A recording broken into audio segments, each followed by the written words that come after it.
El Camino del Cuidado es un podcast que explora la filosofía del cuidado y el cuidado del ser. En cada episodio hablaremos con expertos y personas inspiradoras sobre cómo cuidar de nosotros mismos, de las personas que nos rodean y de la naturaleza. También aprenderemos por qué el cuidado es el camino para crear una sociedad más comprensible, justa y solidaria. Buenas tardes a todos. Somos María Salomé Marín Marulanda, estudiante del pregrado de Derecho. Santiago Cuervo Aldana, estudiante del pregrado de Ciencias de la Computación. Ana Daniela Asa Jaramillo, estudiante del pregrado de Ingeniería Agrícola. Y Carlos Villalobos, del pregrado de Ingeniería de Sistemas. Todos nosotros pertenecientes a la Universidad Nacional de Colombia. Y nuestro invitado, el abogado Óscar Giovanni Ramírez, experto en derechos humanos y con una amplia gama de experiencia en el campo, y director de la Comisión Colombiana de Juristas, organización no gubernamental defensora de derechos humanos y con estatus consultivo ante la ONU. Daremos entonces inicio a nuestro segmento sobre la filosofía del cuidado, centrándonos en la acción esencial, escuchar. Esta acción no es un mero percibir, es una forma de ser. Empezaremos con Carlos. Compañero, ¿por qué el escuchar es una forma de ser esencial para nosotros? Lo es. El ente que somos, el ser humano, posee una cualidad relacional. Sin escucha no puede haber comprensión.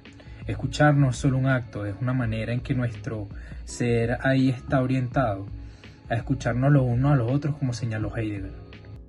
Claro, Carlos, y esta acción de escuchar tiene un origen griego profundo. Proviene de la palabra akobo, que no solo significa escucho y percibo, sino también aprendo y obedezco.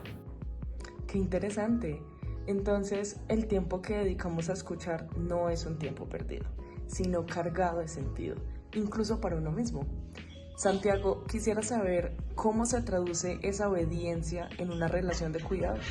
En el cuidado, obedecer significa tener en cuenta lo que el otro dice y no limitarse a aceptar el sentido, sino asumir lo que el sentido indica. Es, precisamente, cuidar el sentido del otro.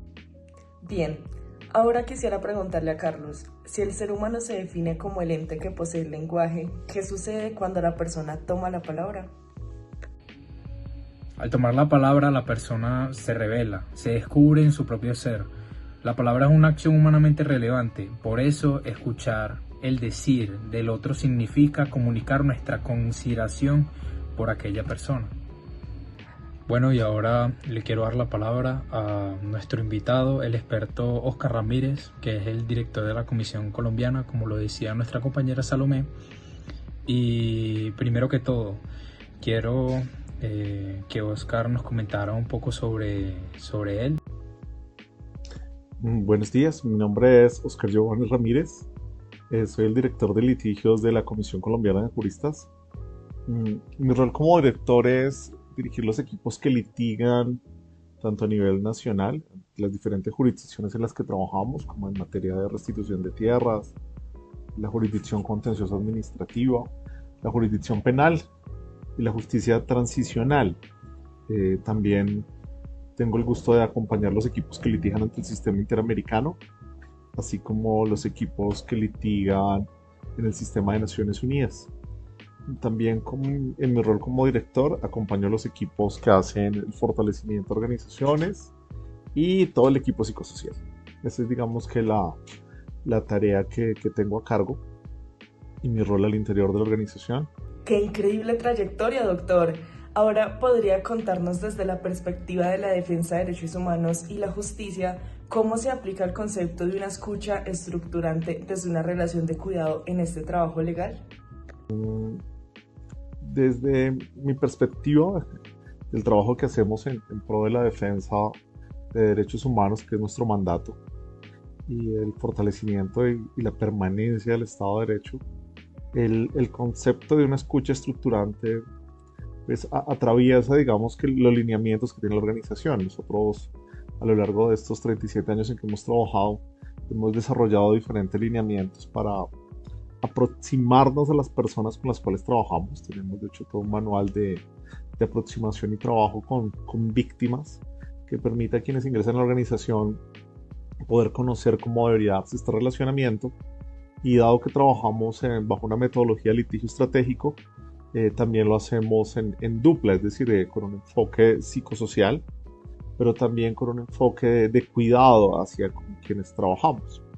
El concepto de escucha estructurante, digamos que para nosotros puede ser más amplio que simplemente tener una escucha activa o escuchar de forma mediada o de forma activa a quienes nos acompañan al interior de los casos, sino que puede ser mucho más grande, ¿no? Si nosotros hemos desarrollado a lo largo de los años metodologías que permiten esta intervención en la exigibilidad de derechos, sobre todo cuando las violaciones son masivas o se cometen en contra de comunidades o pueblos, en los cuales la verdad no solamente está en cabeza de los individuos, sino que es una verdad que se construye de forma colectiva y en la que se olvidan algunas cosas fruto del dolor, pero que debe restablecerse en una línea de tiempo para poder generar la exigibilidad de los derechos de las personas. Entonces ello pasa por una intervención adecuada en términos de un acompañamiento psicosocial, pero pasa también por una estructura de construcción de la narrativa bajo la idea de que ese acompañamiento no solamente busca la exigibilidad de derechos, sino que la verdad en términos judiciales se encuentra en la memoria y en el recuerdo de quienes en ocasiones vivieron de forma directa los hechos. Y es muy importante poder llevar esa verdad construida al escenario judicial bajo un respeto del cuidado emocional de cada una de las personas con las que trabajamos. Entonces, esa intervención es fundamental. Nosotros hemos desarrollado, por ejemplo, a título de ejemplo, metodologías como el árbol de los derechos, en los que intervenimos en comunidades, en estas comunidades a partir de esta narrativa. Las personas fijan dónde estuvieron las violaciones en línea de tiempo, se establece cuáles son los derechos que deben reclamarse, cuáles son las principales vulneraciones, cómo esto todo hace parte de una vulneración colectiva, de un plan colectivo, cuando la permanencia de las violaciones se da con permanencia en el tiempo, o a nivel individual nos permite una construcción de esa narrativa a partir de la escucha activa, pero también del respeto de la aproximación, de entender el rol de la víctima, la centralidad de nuestro trabajo por las víctimas, pero también pasa en ocasiones por el fortalecimiento de la agencia, como esa capacidad que deben desarrollar las víctimas para exigir sus derechos, y no simplemente como un tema de naturaleza compasiva. Teniendo esa maravillosa respuesta, quisiera preguntarles, Carlos y Oscar, para ustedes, ¿cuál sería el peligro en el contexto de la justicia de una escucha que se limite meramente a una tonalidad compasiva? La compasión no debe quedarse solamente en la emoción. La escucha que cuida, exige atención y esfuerzo de comprensión para acceder al sentido del otro, en derecho, significa pasar la conmiseración a la acción de reparación y la garantía de no repetición. Digamos que nosotros hace rato, al interior de las metodologías que aplicamos en la institución, no vemos a las víctimas, es decir, no nos aproximamos a partir de lo que hemos estructurado institucionalmente con una mentalidad de naturaleza compasiva o como si fueran solamente objeto no sé, de algún tipo de, no sé cuál sería la palabra correcta, de un lugar en el cual solamente te condueles con la víctima, sino por el contrario estás allí para poder trabajar conjuntamente con ella, que es lo que hemos hecho a lo largo de estos años, es decir, de la mano con las víctimas, bajo la centralidad de las víctimas, en las cuales ellas exigen sus derechos con un acompañamiento de un equipo de profesionales que tiene la comisión, ¿no? De naturaleza psicosocial, pero también de sus abogados. Pero esta aproximación pasa porque las víctimas entiendan que ellas son quienes reclaman sus derechos, son sujeto de protección, pasan por entender que este trabajo se desarrolla de manera conjunta y no solamente son el receptor de un trabajo al cual luego se le rinde informes, sino que en este camino de exigibilidad y de lucha contra la impunidad hemos trabajado de forma conjunta con las víctimas. Hay riesgos porque si uno utiliza solamente esta mirada de compasión, pues se pierde la bonita oportunidad de entender que las víctimas tienen una capacidad de agencia frente a sus derechos. Tienen una capacidad de agencia de reclamo frente a sus derechos y pasa por entender que ese fortalecimiento en esa capacidad de agencia pues también es la que permite la construcción de esa verdad judicial a partir de la construcción de las narrativas en las cuales se dieron las vivencias y que luego son llevadas al escenario judicial y en ese se debate el establecimiento de esta verdad que nos ha contado y que han sido narradas las víctimas y que puede terminarse solamente con una narrativa exhaustiva, detallada, pero en clave de exigibilidad. Es decir, no solamente como un gesto compasivo, ¿no? Después de escuchar en silencio, viene el gesto de la palabra. Entonces, Santiago, para ti, ¿cómo se manifiesta este gesto? La palabra de respuesta de quien tiene cuidado demuestra haber acogido el decir del otro. Nos convertimos en una conversación. Esto no es un simple pronunciar, sino un decir palabras entre dos, palabras que se fecundan por estar en relación. Oscar, ¿tú qué opinas? Después de escuchar, pues viene el silencio, pero nosotros de entrada, de cara al silencio, el silencio siempre es un momento de reflexión, pero no caemos, digamos, que en la idea de que este silencio sea para condolernos, es decir, si estamos allí para trabajar de forma conjunta, nos duele profundamente. Hemos desarrollado, digamos que en el trabajo comunitario todos estos años, niveles muy fuertes de empatía, pero también entendemos el rol activo de la víctima y el rol que debe desarrollarse en esta aproximación.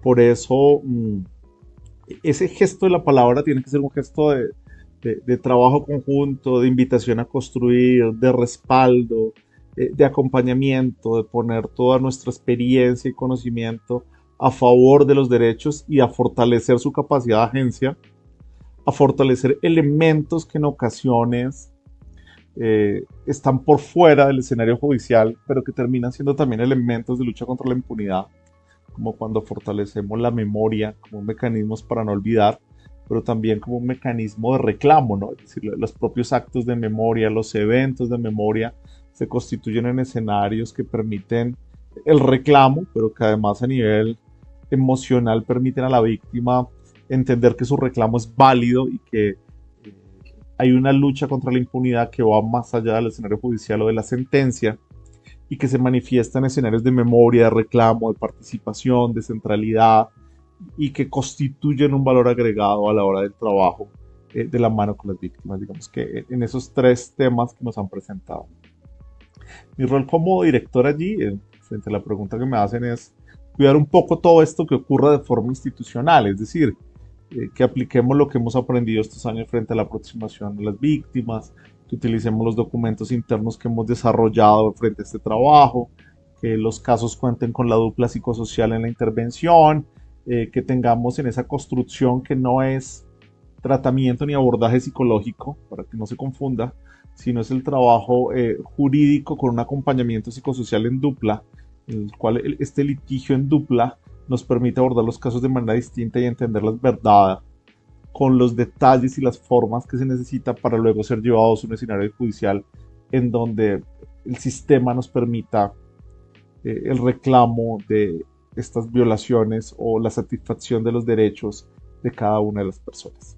Mi rol un poco es de cuidado, ¿no? de cuidar todos estos elementos para que se den de forma adecuada y de mantener nuestro rol de forma decidida y pendiente. Yo añadiría una reflexión final para cerrar este episodio del podcast y para cerrar el tema y que ojalá se haya podido entender en el video, y es que escuchar no es un acto pasivo, es un gesto de apertura que puede cambiar estructuras enteras, porque cuando escuchamos con cuidado dignificamos la experiencia del otro, y en contextos marcados por la violencia esa dignificación es un primer paso hacia la reparación, y ojalá que este episodio nos recuerde que cada vez que escuchamos con atención estamos contribuyendo, aunque sea un poco, a una sociedad más humana, más justa y más capaz de hacerse cargo de su propia historia. Agradecemos a todos y especialmente al abogado, el doctor Oscar Ramírez. Recordamos que escuchar es una acción compleja, que requiere pasividad y tensión, y que es esencial para cualquier relación de cuidado, y por extensión, para la justicia. Si te gusta este episodio, dale like y suscríbete. En un mundo que nos arrastra hacia el ruido y la prisa, escuchar es volver a habitar nuestro propio ser. Cuando acogemos la palabra del otro, no solo comprendemos su experiencia, nos dejamos transformar por ella. Escuchar es un modo de estar en el mundo, una apertura que nos permite encontrarnos, comprendernos y cuidarnos mutuamente. Y quizás ahí, en ese sencillo gesto de permanecer atentos, es donde comienza la posibilidad más profunda de justicia y de humanidad.